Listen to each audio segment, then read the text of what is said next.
Assalamualaikum warahmatullahi wabarakatuh. Perkenalkan, nama saya Estian Regina Putri, NIM 2023 050010234. Di sini saya akan memaparkan 7 materi dalam mata kuliah studi kelayakan bisnis. Langsung saja kita masuk pada materi pertama, yaitu penyelesaian penyaluran dana bermasalah.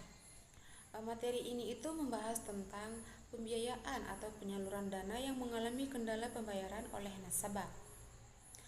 Penyebabnya dapat berasal dari faktor internal seperti lemahnya manajemen usaha maupun faktor eksternal seperti kondisi ekonomi yang menurun. Pendekatan yang dilakukan bank dalam menangani pembiayaan bermasalah itu yang pertama, pendekatan persuasif melalui komunikasi dan musyawarah. Yang kedua, monitoring usaha secara berkala. Yang ketiga, pemberian surat peringatan. Yang keempat, analisis kemampuan pembiayaan nasabah. Penyelesaian ini dapat dilakukan melalui restrukturisasi pembiayaan, penjadwalan kembali, hingga penyelesaian sesuai keuntungan apabila nasabah benar-benar tidak mampu membayar. Setelah hal ini dilakukan, evaluasi untuk mengetahui efektivitas program penyelesaian agar risiko pembiayaan bermasalah dapat diminimalkan. Selanjutnya kita masuk pada materi ke-8, yaitu analisis kelayakan pembiayaan bank syariah. Materi ini juga menjelaskan bahwa sebelum memberikan pembiayaan kepada nasabah, bank syariah harus melakukan analisis kelayakan agar dana yang disalurkan aman dan produktif. Analisis ini menggunakan prinsip 5C, yaitu charter atau karakter nasabah. Yang kedua, capacity atau kemampuan membayar.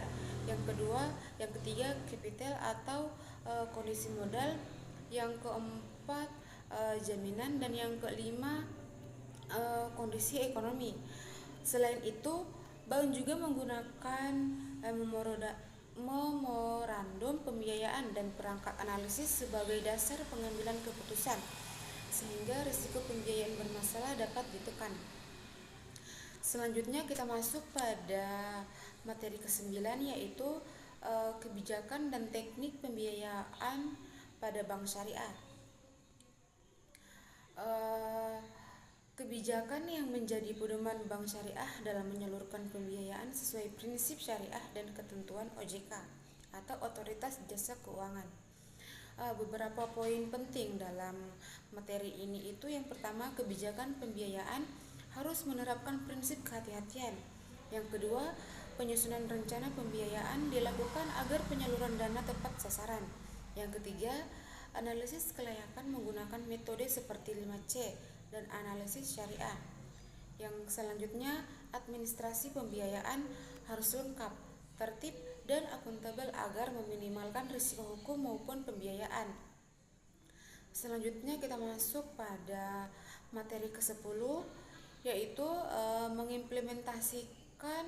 mengaplikasikan pembiayaan sistem bagi hasil mudharabah di bank syariah. Mudharabah merupakan kerjasama antara pemilik modal dan pengelola usaha.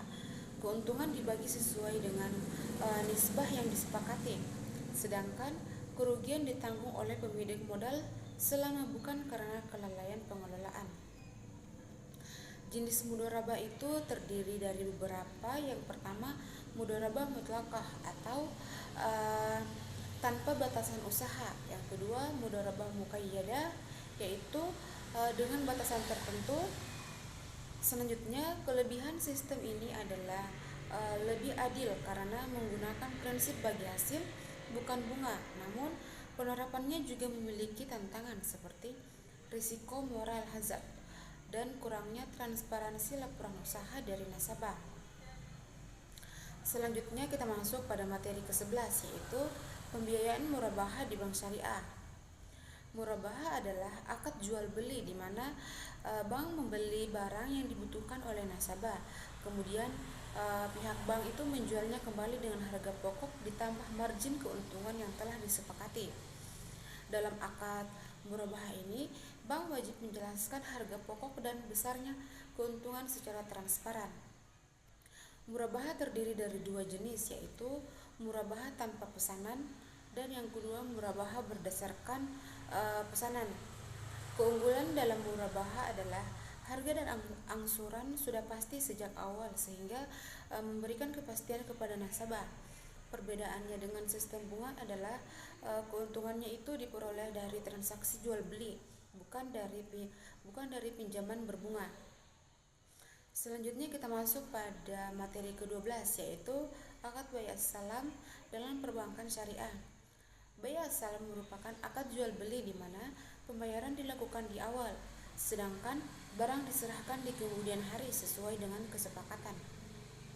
Akad ini sangat membantu pelaku usaha, khususnya petani dan UMKM, karena memperoleh modal terlebih dahulu untuk proses produksi. Agar sah menurut syariah, akad bai as-salam memenuhi hukum dan